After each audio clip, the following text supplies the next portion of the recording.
Good morning friends. દ્રાવણો ચેપ્ટરની અંદર આપણે પાકપરી કરતા આગળ વધી રહ્યા છીએ.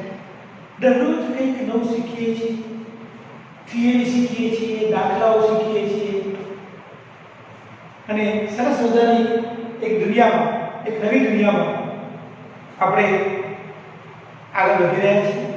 આજે થિયરી ભણવાનો પ્રયત્ન કરીએ. મિત્રો, ગઈકાલે આપણે વાયુ ને જ્યારે પ્રવાહીમાં ઓગાળવામાં આવે, કાલે આપણે CO2 વાયુ લઈ અને પાણીમાં ઓગાળતા હતા. તો કેટલા પ્રમાણમાં ઓગળે એની દ્રાવ્યતા ઉપર જે અસર કરતા પરિબળો છે, જેવા કે દ્રાવક અને દ્રાવ્યનો સ્વભાવ, તાપમાનની અસર, દબાણની અસર, આ બધું આપણે ગઈકાલે કોના માટે શીખ્યા? પ્રવાહીમાં જ્યારે વાયુ ઓગળેલો હોય ત્યારે, પાણીમાં જ્યારે CO2 દ્રાવ્ય થયેલો હોય ત્યારે, એટલે કે પ્રવાહી પ્લસ વાયુ માટે દ્રાવ્યતાની અસર શીખ્યા, અસર કરતા પરિબળો શીખ્યા. આજે કંઈક નવું શીખીએ છીએ. ઘનમાં ઘન ઓગાળવામાં આવે. તમે યાદ કરો કે આપણે દ્રાવણના જે 9 પ્રકારો ભણ્યા, એ પ્રકારમાં જે પહેલો પ્રકાર હતો ઘન દ્રાવણનો પહેલો પ્રકાર. દ્રાવણના મુખ્ય 3 પ્રકારો છે: ઘન દ્રાવણ, પ્રવાહી દ્રાવણ અને વાયુ દ્રાવણ. એમાં જે ઘન દ્રાવણ છે એ ઘન દ્રાવણના 3 પ્રકારો. એનો જે પહેલો પ્રકાર ઘન વત્તા ઘન, કે જેમાં દ્રાવક પણ ઘન હોય, જેમાં દ્રાવક પણ ઘન હોય, દ્રાવ્ય ઘન હોય અને દ્રાવકે ઘન હોય, બંને ઘન હોય, તો એની દ્રાવ્યતા, એની સોલ્યુબિલિટી આપણે સમજવા જઈ રહ્યા છીએ. તો મિત્રો, ઘન પ્રકારનું જ્યારે સોલ્યુશન હોય ત્યારે એમાં બે પ્રકારના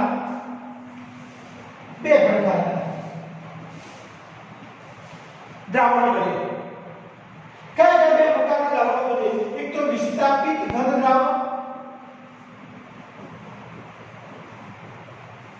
અને બીજું આંતરાલીય ઘન દ્રાવણ. બે પ્રકારના દ્રાવણ: વિસ્થાપિત ઘન દ્રાવણ અને આંતરાલીય ઘન દ્રાવણ.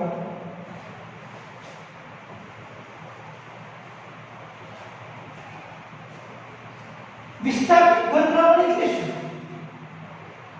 અને આંતરાલીય ઘન દ્રાવણ એટલે શું, સમજવાનો પ્રયત્ન કરીએ મિત્રો. વિસ્થાપિત કોને કહેવાય અને આંતરાલીય ઘન દ્રાવણ કોને કહેવાય?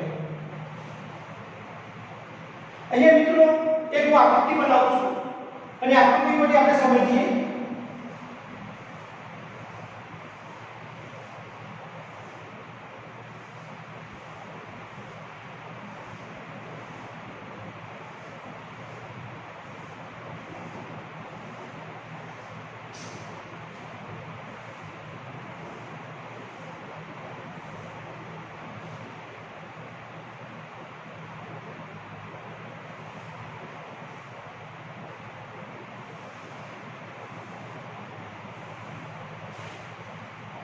એક સરસ મજાનું ફિગર બનાવું છું અને એની અંદર આ જે જગ્યા છે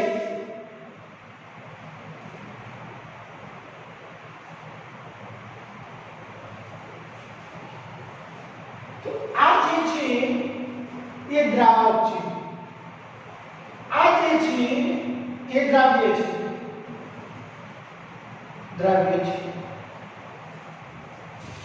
અહીંયા દ્રાવકનું કદ is equal to દ્રાવ્યનું કદ છે. બંનેના કદ સરખા છે. દ્રાવકનું કદ અને દ્રાવ્યનું કદ, આ બંને કદ સરખા છે.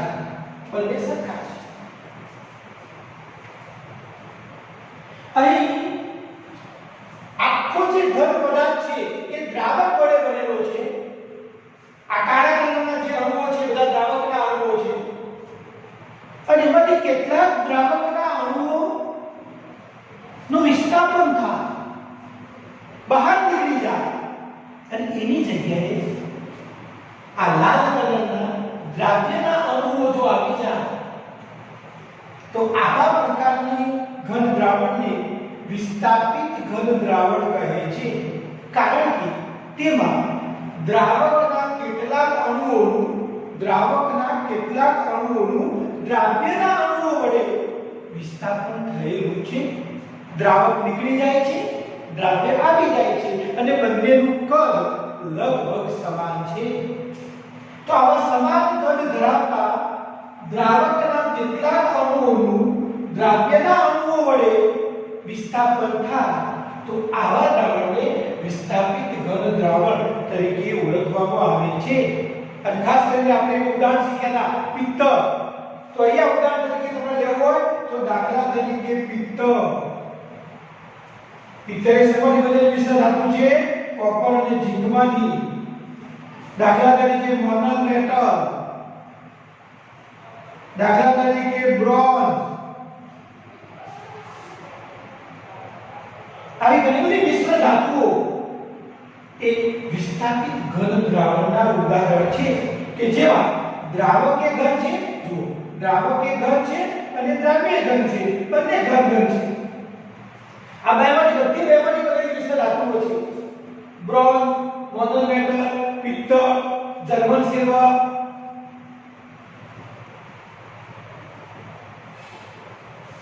આ બધી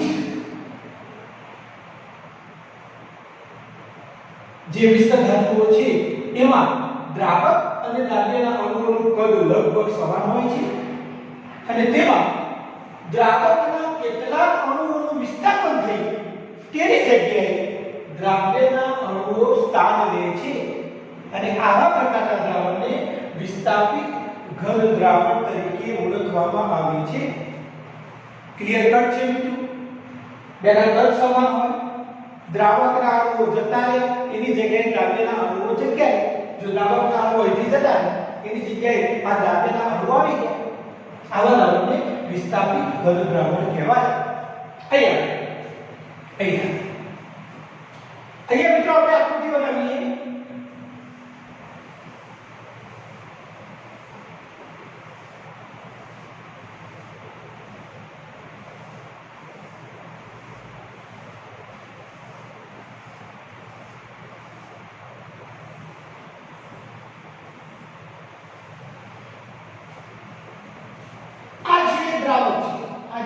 દ્રાવક છે. અહીંયા દ્રાવકના અણુઓ વચ્ચે ધારો કે દ્રાવકના ચાર અણુઓ છે કે પરમાણુ છે કે આયન છે, તો એ ચારની વચ્ચે જગ્યા ગોઠવાઈ ગઈ. આ જગ્યાને અને આ જગ્યાને કહેવામાં આવે છે આંતરાલીય છિદ્ર. આને કહેવામાં આવે છે આંતરાલીય છિદ્ર. ઇંગ્લિશમાં એને કહેવું હોય તો વોઇડ કહેવાય, વોઇડ. તો આ આંતરાલીય છિદ્રો જે રહેવા છિદ્રો રહે 1 2 3 4 5 6 7 8 9 10 11 12 13 14 આ છિદ્રો છે. અને છિદ્રોની અંદર નાના કદનો ધન પરમાણુ, દ્રાવ્યનો પરમાણુ. તો નાના કદનો ધારો કે આ દ્રાવ્યનો પરમાણુ રહ્યો, આ દ્રાવ્યનો પરમાણુ રહ્યો, આ દ્રાવ્યનો પરમાણુ રહ્યો. તો આ જે નાનું કદ છે એ કોનું છે? દ્રાવ્ય. અહીંયા જોવા જઈએ તો દ્રાવકનું કદ is greater than દ્રાવ્યનું કદ. કારણ કે દ્રાવક મોટો છે અને દ્રાવ્ય નાનો છે. દ્રાવક મોટો છે, દ્રાવ્ય નાનો છે. અને આ દ્રાવ્ય ક્યાં ગોઠવાય છે? આ દ્રાવ્ય ક્યાં ગોઠવાય છે? આંતરાલીય છિદ્રની અંદર ગોઠવાય છે. આંતરાલીય છિદ્રમાં. આ ઘન પદાર્થની અંદર, સ્ફટિકની અંદર દ્રાવકના અણુઓ ગોઠવાયેલા હોય, સમાંતરના દ્રાવકના અણુઓ ગોઠવાયેલા હોય અને તેમની વચ્ચે રહેલી ખાલી જગ્યા કે જેને આપણે આંતરાલીય છિદ્ર કહીએ છીએ, એ છિદ્રમાં જો નાના કદના દ્રાવ્યના અણુઓ ગોઠવાયેલા હોય તો બનતા દ્રાવણને આંતરાલીય ઘન દ્રાવણ કહે છે. કારણ નામ જ છે આંતરાલીય, એટલે કે આંતરાલીય છિદ્રમાં ગોઠવા. અહીંયા નામ છે વિસ્થાપિત. વિસ્થાપિત થવું એટલે એકનું આવવું ને બીજાનું જવું. અહીંયા કોણ જાય છે ને કોણ આવે છે? દ્રાવકના અણુઓ જાય છે, દ્રાવ્યના અણુઓ આવે છે. તો વિસ્થાપન થવું એટલે દ્રાવકના અણુઓ, કેટલાક દ્રાવકના અણુઓનું બહાર જવું અને તેના સ્થાને દ્રાવ્યના અણુઓનું વિસ્થાપન થવું. અહીંયા આંતરાલીય છિદ્રની અંદર દ્રાવ્યના નાના કદના અણુઓનું સ્થાન લેવું. આ બંને વચ્ચેનો મેઇન ફરક છે. આ ઉદાહરણ આપો તો દાખલા તરીકે મિત્રો WC એટલે કે ટંગસ્ટન કાર્બાઇડ. સરસ મજાનું ઉદાહરણ આપણે આપી શકીએ ટંગસ્ટન કાર્બાઇડ. તો આ છે ઘન વત્તા ઘન પ્રકારની દ્રાવ્યતા. કયા કયા બે પ્રકાર હતા મિત્રો? વિસ્થાપિત ઘન દ્રાવણ, આંતરાલીય ઘન દ્રાવણ. અહીંયા શું થાય? દ્રાવક અને દ્રાવ્યના અણુઓનું કદ સમાન હોય. બીજું શું થાય?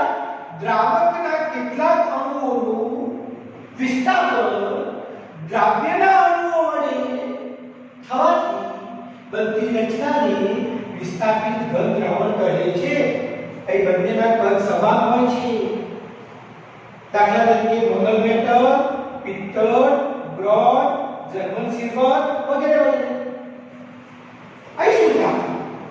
સમાન કદના જે દ્રાવકના અણુઓ ગોઠવાયેલા છે કાળા કલરના,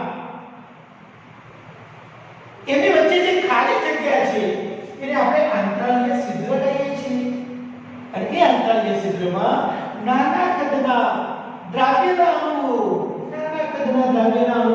ગોઠવાય અને જે રચના તૈયાર કરે છે એ રચનાને આંતરાલીય ઘન દ્રાવણ કહે છે. આવા પ્રકારનું દ્રાવણ એ આંતરાલીય ઘન દ્રાવણ. દાખલા તરીકે ટંગસ્ટન કાર્બાઇડ. અહીં દ્રાવકનું કદ એ દ્રાવ્યના કદ કરતાં હંમેશા મોટું હોય છે. સરસ મજાના બે પ્રકારો આપણે વિસ્થાપિત ઘન દ્રાવણ અને આંતરાલીય ઘન દ્રાવણ સમજી ગયા. એકવાર નજર કરી લો. હું બોર્ડ ઉપરથી લાગુ કરું એટલે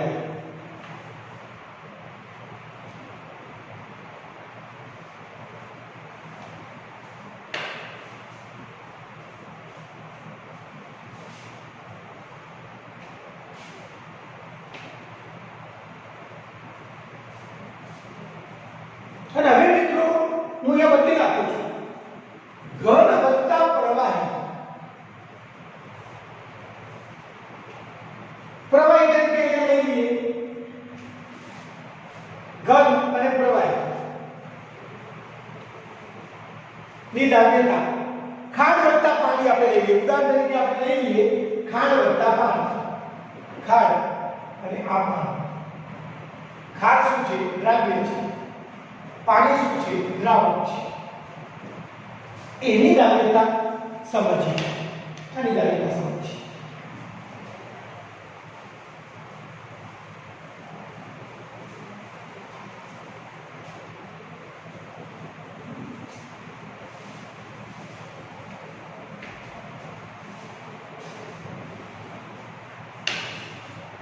મિત્રો ખાંડમાં પાણી લઈ પાણીમાં ખાંડને ઓગળવામાં આવે છે. પાણી દ્રાવક છે, જે ખાંડ ઓગળે છે એ દ્રાવ્ય છે. એક ઘન છે, બીજું પ્રવાહી છે. એક ઘન છે, બીજું પ્રવાહી છે. તો મિત્રો ઘન અને પ્રવાહી બે ભેગા થાય, ઓગળી જાય, દ્રાવ્ય થાય. જો હું તમને દ્રાવ્યતાની પહેલા થોડી વ્યાખ્યા સમજાવું. દ્રાવ્યતા તેને કહેવાય. What is solubility? આના માટે સોલ્યુબિલિટી કોને કહેવાય? તો ધારો કે આપણી પાસે એક બીકર લીધું. આ એક બીકર લીધું. એ બીકરની અંદર હું 500 મિલી જેટલું પાણી લઉં. તો 1 લિટર જેટલું પાણી લઉં. 1 લિટર જેટલું પાણી લીધું.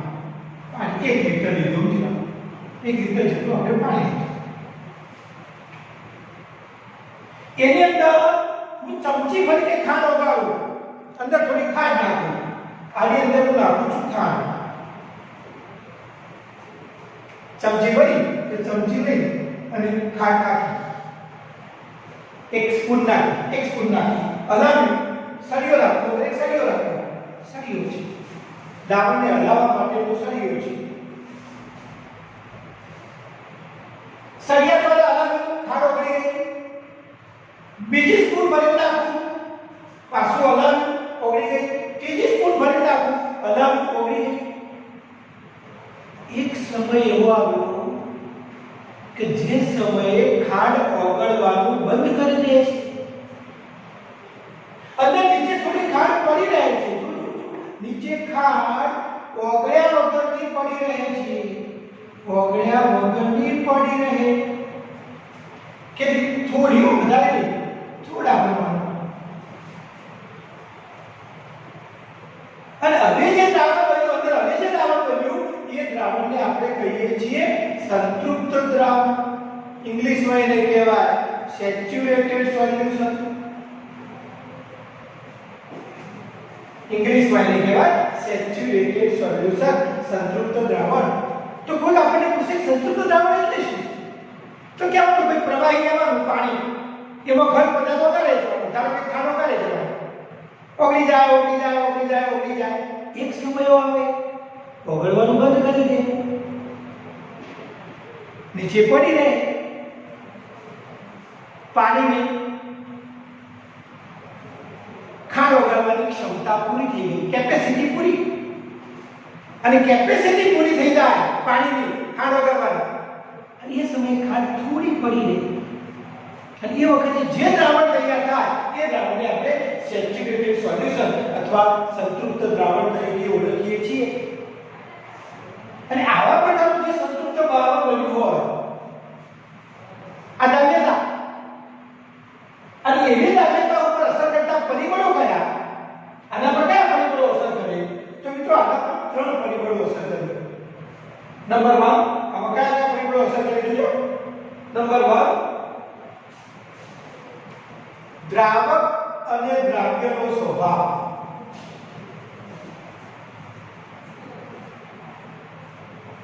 નંબર 1. નંબર 2 તાપમાન. નંબર 3 દબાણ. આ 3 પરિબળો અસર કરે. તો આપણે ત્રણેય પરિબળોની ચર્ચા કરીએ.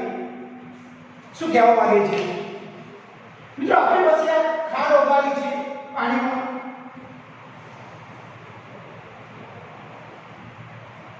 ખાંડની જગ્યાએ તમે મીઠું પણ ઓગાળી શકો. જો હું યાદ બીજું સમજાવું એટલે ધારો કે આપણી પાસે આ એક બીકર છે, આ બીકરની અંદર આપણે પાણી લીધું છે. પાણીનું સૂત્ર H2O, અને H2O માં H+ અને O- 2 હોય, આંશિક ઘન વિભાગ અને આંશિક ઋણ વિભાગ. એટલે કે આના લીધે એ ધ્રુવીય દ્રાવક છે. આની અંદર આપણે મીઠું ઓગાળીએ છીએ. મીઠાનું સૂત્ર છે NaCl, આંશિક ઘન વિભાગ આંશિક ઋણ વિભાગ. આના લીધે એ ધ્રુવીય છે, ધ્રુવીય દ્રાવ્ય. આપણે આગળ એક પોઈન્ટ શીખ્યા હતા. ધ્રુવીય દ્રાવકમાં ધ્રુવીય દ્રાવ્ય પદાર્થ ઓગળી જાય છે. બીજા શબ્દોમાં કહીએ તો ધ્રુવીય પદાર્થો, એક આવો શબ્દ બસ આપણે ભણ્યા હતા, ધ્રુવીય પદાર્થો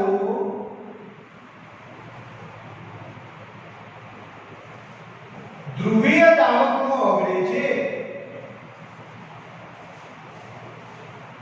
જે એ સાબિત થાય છે ધ્રુવીય પદાર્થો, આ પદાર્થ છે, મીઠું એ પદાર્થ છે, ધ્રુવીય પદાર્થો ધ્રુવીય દ્રાવકમાં દ્રાવ્ય થાય છે. એ સિવાય આપણે બીજું ભણ્યા હતા મિત્રો કે ભાઈ ધારો કે આપણી પાસે એક બીકર છે, એ બીકરની અંદર આપણે લઈએ છીએ બેન્ઝીન. બેન્ઝીનનું સૂત્ર છે C6H6, જેનું બંધારણીય સૂત્ર છે આવું. એ અધ્રુવીય દ્રાવક છે. કેવો છે? અધ્રુવીય દ્રાવક. આની અંદર હું નેપ્થેલિન નાખું છું. નેપ્થેલિન નાખું છું. નેપ્થેલિનનું સૂત્ર છે C10H8 એટલે કે બે બેન્ઝીનના ચકેરા. આ છે અધ્રુવીય દ્રાવ્ય. અધ્રુવીય દ્રાવ્ય, અધ્રુવીય દ્રાવક. તો આપણે બીજું વાક્ય ભણ્યા હતા, અધ્રુવીય પદાર્થો અધ્રુવીય દ્રાવકમાં ઓગળે છે. અહીંયા અધ્રુવીય પદાર્થ તરીકે શું છે? નેપ્થેલિન. અધ્રુવીય દ્રાવક તરીકે શું છે? બેન્ઝીન. આ તો નેપ્થેલિન છે, આ આપણું બેન્ઝીન છે. તમે નેપ્થેલિન જગ્યાએ એન્થ્રેસીન પણ લઈ શકો, ફિનાન્થિન પણ લઈ શકો, નેપ્થાસીન પણ લઈ શકો. ઘણા બધા પદાર્થો છે બેન્ઝીનના ચકેરાવાળા. બે બેન્ઝીનના ચકેરા ઉપર એક ત્રીજું ચડી જાય ને ઉપર, તો એ ફિનાન્થિન થઈ જાય. દાખલા તરીકે આની જગ્યાએ તમે ત્રણ બેન્ઝીનના ચકેરા લો, આવું લો, આવું લો, તો આ છે એન્થ્રેસીન. જેનું સૂત્ર મેં વાત કરી દીધી, C14SN. આ પોતે પણ અધ્રુવીય દ્રાવ્ય છે. એ સિવાય તમે બે બેન્ઝીનના ચકેડા લઈ એમાં એક ત્રીજું આ રીતે લખી દો,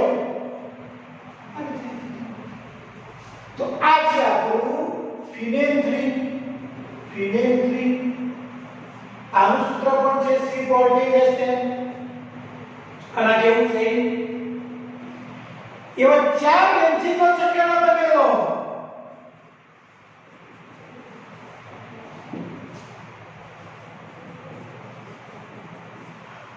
તો આ છે આપણું નેપ્થાસીન.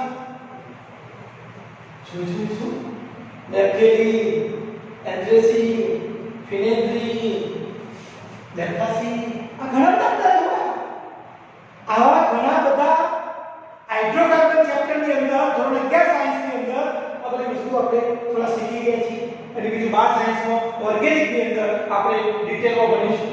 તો આ બધા જે પદાર્થો છે એ બધા અધ્રુવીય દ્રાવ્ય છે, બધા અધ્રુવીય દ્રાવ્ય છે. અને આવા અધ્રુવીય દ્રાવ્ય એ બેન્ઝીન જેવા અધ્રુવીય દ્રાવકમાં ઓગળી જાય છે. તો બેન્ઝીનની જગ્યાએ બીજો પદાર્થ પણ કાર્બન ટેટ્રાક્લોરાઇડ લેવો હોય તો પણ લઈ શકો. તો આ રીતે અધ્રુવીય પદાર્થો અધ્રુવીય દ્રાવકમાં ઓગળે છે. અને ધ્રુવીય પદાર્થો મીઠા જેવા ધ્રુવીય પદાર્થો પાણી જેવા ધ્રુવીય દ્રાવકની અંદર ઓગળી જાય છે. તો આ આપણો દ્રાવક અને દ્રાવ્યનો સ્વભાવ કે ભાઈ તમે કેવો લીધો છે? ધ્રુવીય લીધો છે તો ધ્રુવીયમાં ઓગળશે, અધ્રુવીય લીધો છે તો અધ્રુવીયમાં ઓગળશે. પણ અહીંયા તમે મીઠાને બેન્ઝીનમાં ઓગળવાનો પ્રયત્ન કરો, નહીં ઓગળે, કારણ કે પેલું ધ્રુવીય છે, અધ્રુવીય છે. તમે પાણીમાં નેપ્થેલિનને ઓગળવાનો પ્રયત્ન કરો, નહીં ઓગળે, કારણ કે પાણી એ ધ્રુવીય છે, નેપ્થેલિન એ અધ્રુવીય છે. તો મિત્રો ધ્રુવીયમાં ધ્રુવીય ઓગળે, અધ્રુવીયમાં અધ્રુવીય ઓગળે. આ દ્રાવક અને દ્રાવ્યનો સ્વભાવ છે જે આપણે અગાઉ પણ શીખી ગયા હતા. હવે આપણે વિચાર કરીએ તાપમાનની અસર. તાપમાન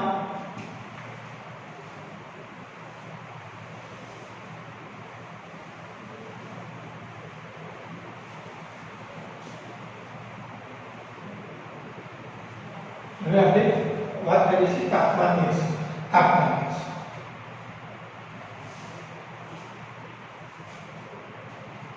મિત્રો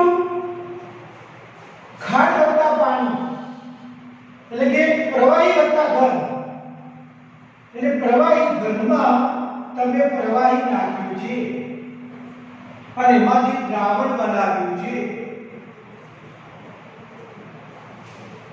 ઘન તરીકે તમે લીધો છે દ્રાવ્ય પદાર્થ અને પ્રવાહી તરીકે તમે લીધું છે દ્રાવક. અને દ્રાવ્ય તરીકે ધારો કે આપણે લઈએ ખાંડ અને અહીંયા તમે લીધું છે પાણી અને એમાંથી તમે દ્રાવણ તૈયાર કર્યું છે. આ જે દ્રાવણ તૈયાર કર્યું એ દ્રાવણમાં બે પ્રકારની શક્યતાઓ છે. દ્રાવણ બન્યા પછી કાં તો ઉષ્મા શોષાય અથવા ઉષ્મા ઉત્પન્ન થાય. આ દ્રાવણ બને તો કોઈક વાર ઉષ્મા શોષાય અને કોઈક વાર ઉષ્મા ઉત્પન્ન થાય. હું તમને ઉદાહરણ આપું છું.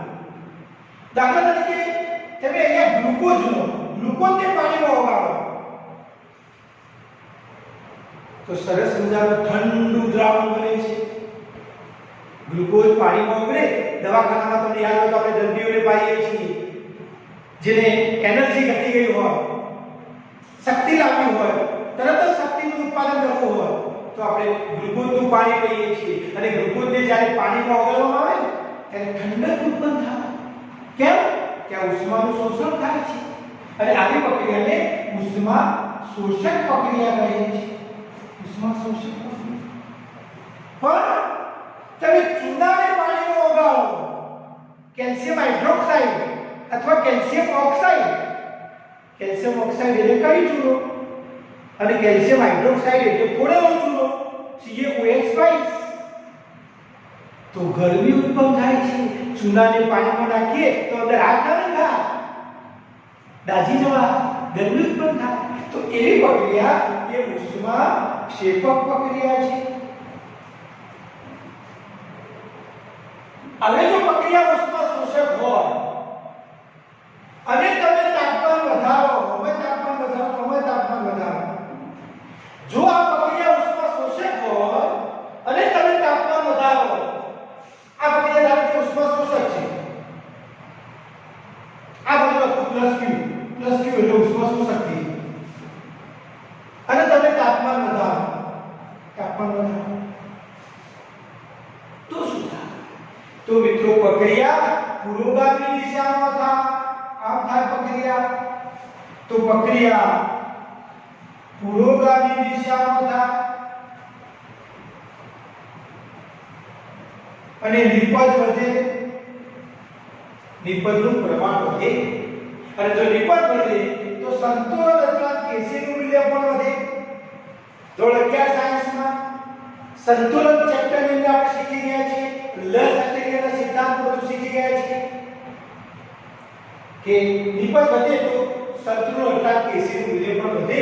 શું કહ્યું ફરી? જો આ પ્રક્રિયા ઉષ્મા શોષક હોય, ઉષ્મા શોષતી હોય તો તાપમાન વધારવાથી પ્રક્રિયા પુરોગામી દિશામાં થાય. પુરોગામી દિશામાં થાય તો નિપજ વધે, નિપજ વધે તો સંતુલન અથવા કેસી વધે. એનાથી ઊંધું આવું થાય. એનાથી ઊંધું જો Q ને ઉઠાઈને હું આ બાજુ મૂકી દઉં, આ બાજુ Q મૂકી દઉં તો હવે પ્રક્રિયા થઈ જાય ઉષ્માક્ષેપક થઈ જાય.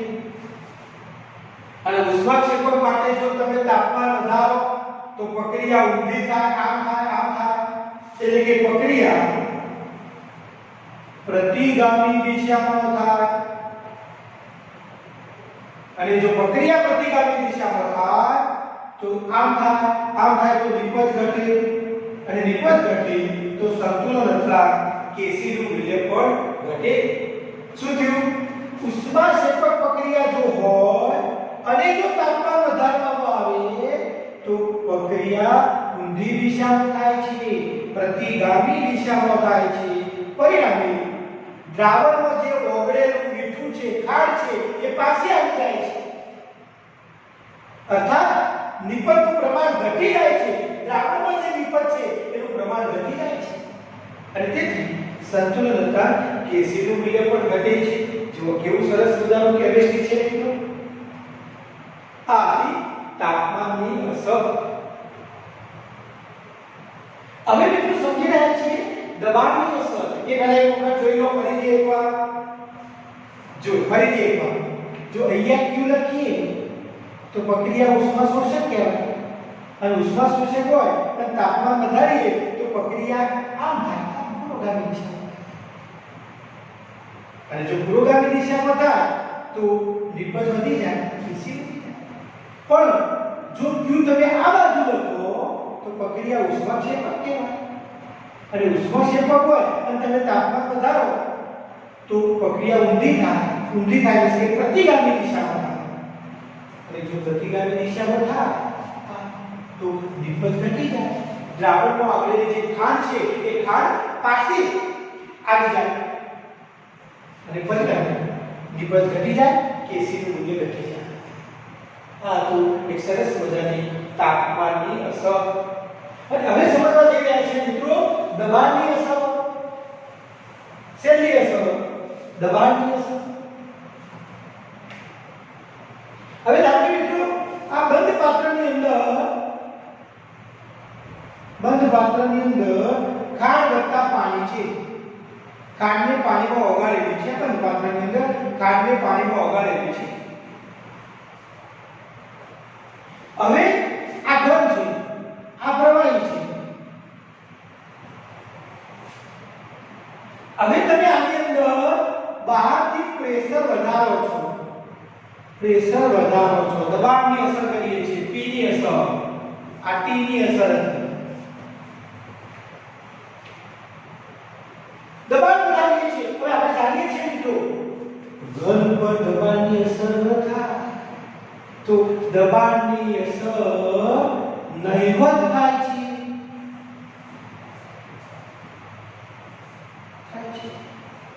કારણ કે આ જે પ્રવાહી કે ઘન બંને અસંકોચીયતા અથવા તો અસંકોચન નો ગુણધર્મ ધરાવે છે. અસંકોચનનો ગુણધર્મ ધરાવે છે. દબાણની અસર નહિવત થાય છે.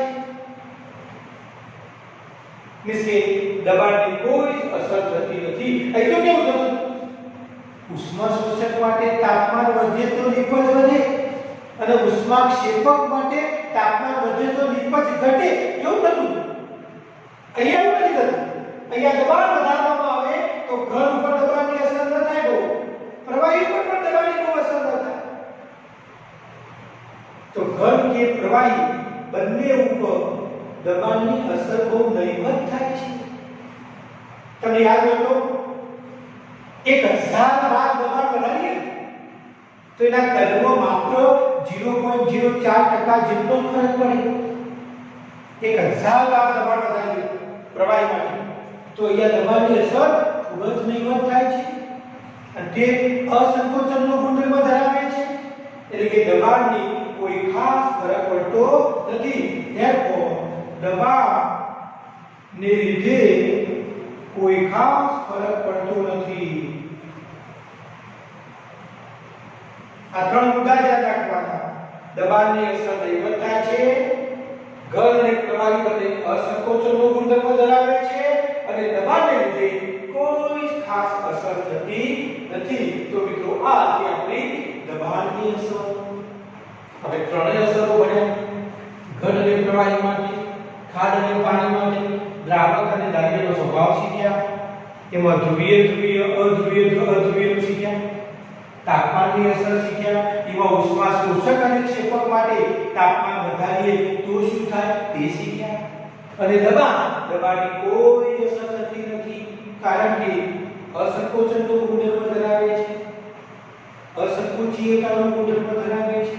એટલે કે દબાણના લીધે તેમાં કોઈ ફરક પડતો નથી, ખૂબ જ નહિવત અસર થાય છે એવું આપણે શીખ્યા. આ ઘન અને પ્રવાહી જ્યારે ભેગા થઈ અને દ્રાવણ બનાવે તો એની દ્રાવ્યતા, એટલે કે ખાંડ અને પાણી ભેગા થાય તો એની દ્રાવ્યતા ઉપર આ ત્રણ પરિબળોની અસર આપણે સમજ્યા. સરસ મજાનો કેટલો મસ્ત પ્રશ્ન છે. અને હવે થોડા મિત્રો આગળ જઈ રહ્યા છીએ.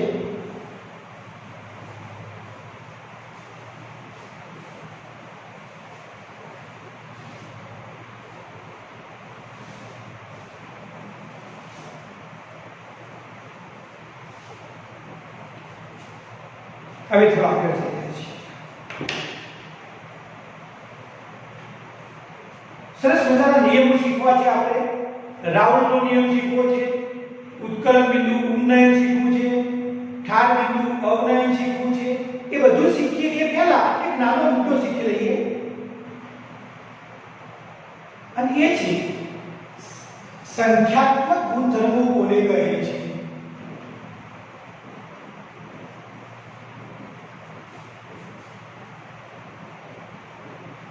નાનો મુદ્દો સમજી લઈએ.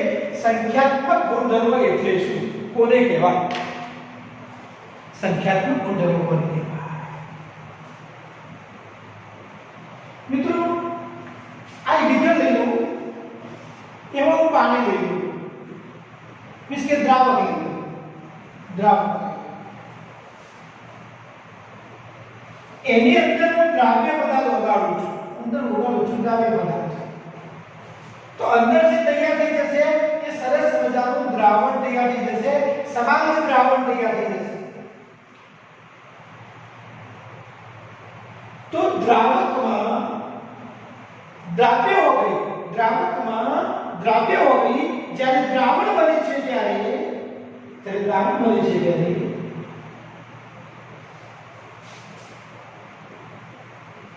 તેના કેટલાક ગુણધર્મોમાં ફેરફાર થાય છે.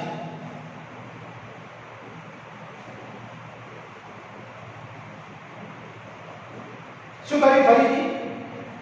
દ્રાવકમાં દ્રાવ્ય ઓગળી દ્રાવણ બને ત્યારે ફરીથી દ્રાવકમાં દ્રાવ્ય ઓગળી દ્રાવણ બને ત્યારે તેના કેટલાક ગુણધર્મો ફેરફાર થાય છે. કયા કયા ગુણધર્મો ફેરફાર થાય છે? નંબર 1, એનું બાષ્પ દબાણ ઘટે છે. તો જો કેવા કેવા ગુણધર્મો ફેરફાર થાય છે? આ જે દ્રાવણ બન્યું એ દ્રાવણનું બાષ્પ દબાણ ઘટે છે. નંબર 2, ઉત્કલન બિંદુ વધે છે. ઉબી શોર્ટમાં લખી છે આપણે ઉબી ઉત્કલન બિંદુ વધે છે. નંબર 3, ઠાર બિંદુ ઘટે છે. અને નંબર 4, અભિસરણ દબાણ, જેને આપણે પાઈ સંજ્ઞા વડે દર્શાવીએ છીએ, એમાં ફેરફાર થાય છે. એટલે કે વધે અથવા ઘટે છે. શું ફરીથી એકવાર દ્રાવકમાં દ્રાવ્ય ઉમેરી દ્રાવણ બને છે ત્યારે તેના કેટલાક ગુણધર્મોમાં ફેરફાર થાય છે. કયા કયા ગુણધર્મોમાં ફેરફાર થાય છે? એનું બાષ્પ દબાણ ઘટી જાય છે, એનું ઉત્કલ બિંદુ વધી જાય છે, એનું ઠાર બિંદુ ઘટી જાય છે અને અભિસરણ દબાણમાં ફેરફાર થાય છે. અને આ જે બધા ગુણધર્મો રહ્યા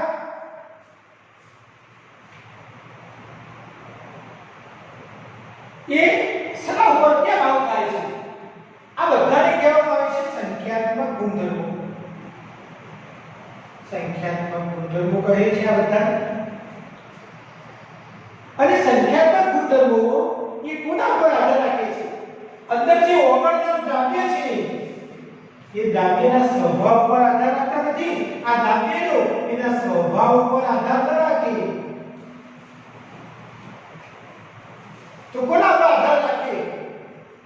દ્રાવ્ય કણોની સંખ્યા, જેને આપણે કહીએ છીએ સંખ્યા કણ, ઉપર આધાર રાખે છે.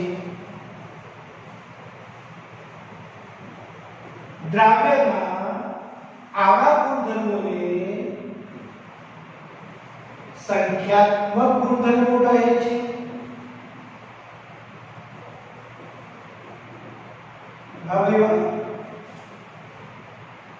ફરીથી એકવાર દ્રાવકમાં દ્રાવ્ય ઉમેરી જ્યારે દ્રાવણ બનાવવામાં આવે છે ત્યારે તેના કેટલાક ગુણધર્મોમાં ફેરફાર થાય છે. કયા કયા ગુણધર્મોમાં ફેરફાર થાય છે?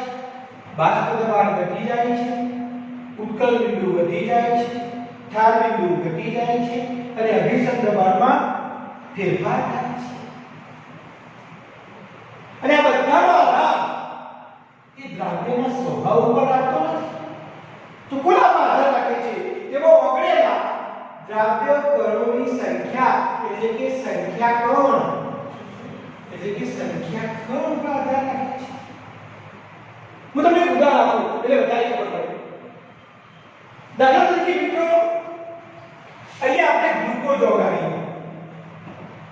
અહીંયા આપણે મીઠું ઓગાળીએ, અહીંયા આપણે બેરિયમ ક્લોરાઇડ ઓગાળીએ, અહીંયા આપણે એલ્યુમિનિયમ ફોસ્ફેટ ઓગાળીએ, કેલ્શિયમ ફોસ્ફેટ ઓગાળીએ. અહીંયા આપણે K4 એફિશિયન્સી શોધાવીએ પોટેશિયમ ફેરોસાયનાઇડ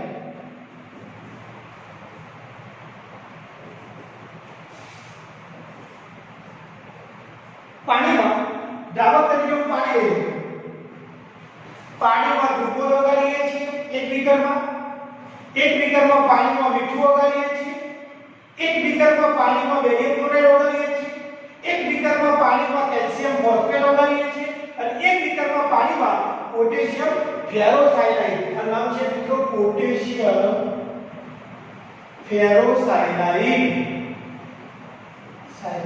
આ એનું સામાન્ય નામ છે અને મિત્રો એનું આયુપીએસી નામ લખવું હોય આનું આયુપીએસી નામ લખવું હોય તો પોટેશિયમ હેક્સાસાયનો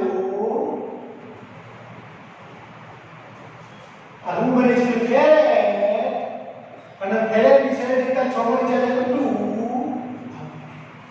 આ એનું આયુપીએસી નામ છે મિત્રો આ જે નામ લખ્યું એનું આયુપીએસી નામ છે international union of pure and applied chemistry પ્રમાણે નામ છે શું નામ પોટેશિયમ હેક્સાસાયનો ફેરેટ નાના કૌંસમાં રોમન અંકમાં એનો ઓક્સિડેશન આ તો એક્ટિવ ઓક્સિડેશન કેટલો થાય 6 માંથી 4 જાય એટલે 2 અને સાદું નામ છે એનું સામાન્ય નામ છે પોટેશિયમ ફેરોસાયનાઇડ પોટેશિયમ ફેરોસાયનાઇડ હવે મિત્રો તમે પાણીની અંદર ગ્લુકોઝ ઓગાળો છો ગ્લુકોઝ એ પાણીમાં વિદ્યુત અવિભાજ્ય પદાર્થ છે ધ્યાન રાખજો ગ્લુકોઝ એનું વિભાજન થતું નથી એ વિદ્યુત અવિભાજ્ય પદાર્થ છે અને માટે એમાંથી સંખ્યા ક્રમ એના છે એટલે કે ગ્લુકોઝમાં સંખ્યા ક્રમ 1 છે પણ પાણીમાં મીઠું ઓગાળવામાં આવે તો એમાંથી Na+ Cl- બે આયનો બને છે તો એની સંખ્યા ક્રમ 2 થાય એના સંખ્યા ક્રમ 2 થાય પાણીમાં જો BaCl2 ઓગાળવામાં આવે તો 1 Ba 2 Cl 3 થાય પાણીમાં જો કેલ્શિયમ ફોસ્ફેટ ઓગાળવામાં આવે તો કેલ્શિયમ 3 છે ફોસ્ફેટ 2 છે અહીંયા 5 છે પાણીમાં જો પોટેશિયમ ફેરોસાયનાઇડ નામનો પદાર્થ ઓગાળવામાં આવે તો 4 ને 1 આલો 5 અહીંયા 5 થાય જો ગ્લુકોઝ ફ્રુક્ટોઝ ગેલેક્ટોઝ ये બધા સુક્રોઝ લેક્ટોઝ દુગ્ધ શર્કરા લેક્ટોઝ આ બધા વિદ્યુત અવિભાજ્ય પદાર્થો છે જેમાં જ્યારે પાણીમાં ઓગાળીએ તો આયનો છૂટા પડતા નથી સંખ્યા ક્રમ 1 જ મળે છે ગ્લુકોઝ એટલે ગ્લુકોઝ ખાલી પાણીમાં ઓગળી જાય કોઈ ધન કે ઋણ આયન ન થાય વિદ્યુત અવિભાજ્ય પદાર્થ છે અને આવા વિદ્યુત અવિભાજ્ય પદાર્થો glucose fructose sucrose maltose lactose બધા પદાર્થો સંખ્યા ક્રમ 1 જ મળે છે પરંતુ આ બધા વિદ્યુત વિભાજ્ય પદાર્થો છે જે પાણીમાં ઓગળી તેનું આયનીકરણ થઈ ધન આયન અને ઋણ આયન બનાવે છે અહીંયા એક ધન આયન એક ઋણ આયન સંખ્યા ક્રમ 2 અહીંયા બે એક ધન આયન બે 2 Cl- સંખ્યા ક્રમ 2 ને 3 અહીંયા સંખ્યા ક્રમ 3 ને 2 5 અહીંયા સંખ્યા ક્રમ 4 ને 5 કારણ આને સૂત્ર પાડીએ તો કેવું બને જુઓ આને સૂત્ર પાડીએ તો 4k FeCl6 તો જુઓ આનો એક કર અને આને 4 તો 4 ને 5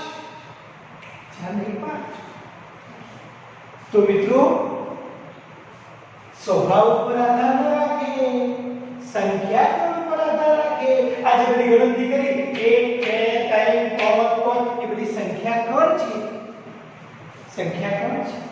તો મિત્રો ફરીથી એકવાર સંખ્યાત્મક ગુણધર્મો લઈ લેવા ફરીથી એકવાર દ્રાવકમાં દ્રવ્ય ઓગળી જ્યારે દ્રાવણ બને છે ત્યારે તેના કેટલાક ગુણધર્મોમાં ફેરફાર થાય છે.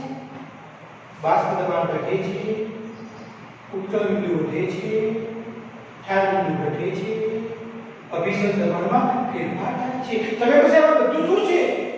આગળ ભણવાના છીએ.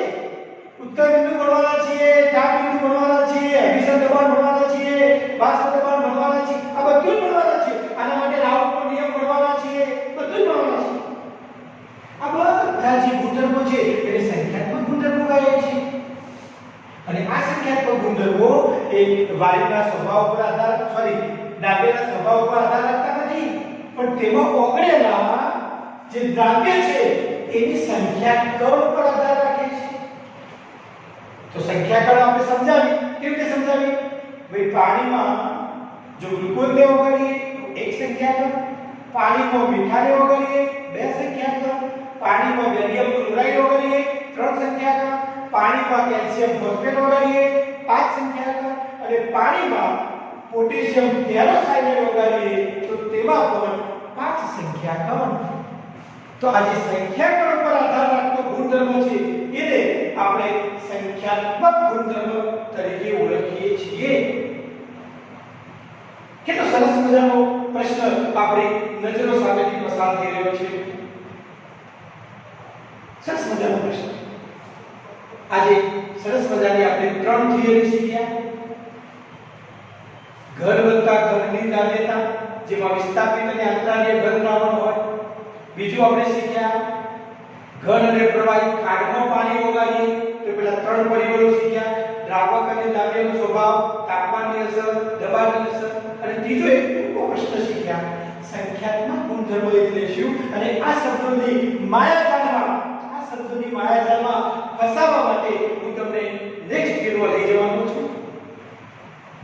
અત્યારની વૈશ્વિક મહામારીના સમયમાં તમે સુંદર રીતે ઘેર બેસીને આ લેક્ચર બધા સાંભળો છો, નિહાળો છો,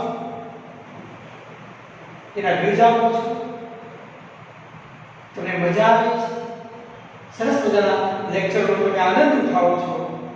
તો ઘરે રહો, સુરક્ષિત રહો અને આપણા ફેમિલી સાથે કેમિસ્ટ્રી ભણીને અને ફિઝિક્સ ભણીને, બાયોલોજી કે મેથ્સ ભણીને આપણે આનંદ કરીએ અને સાથે તમે થોડી સમાજ સેવા પણ કરો એવા શુભેચ્છા સાથે અહીં મારા લેક્ચરને વિરામ આપું છું. Thank you very much.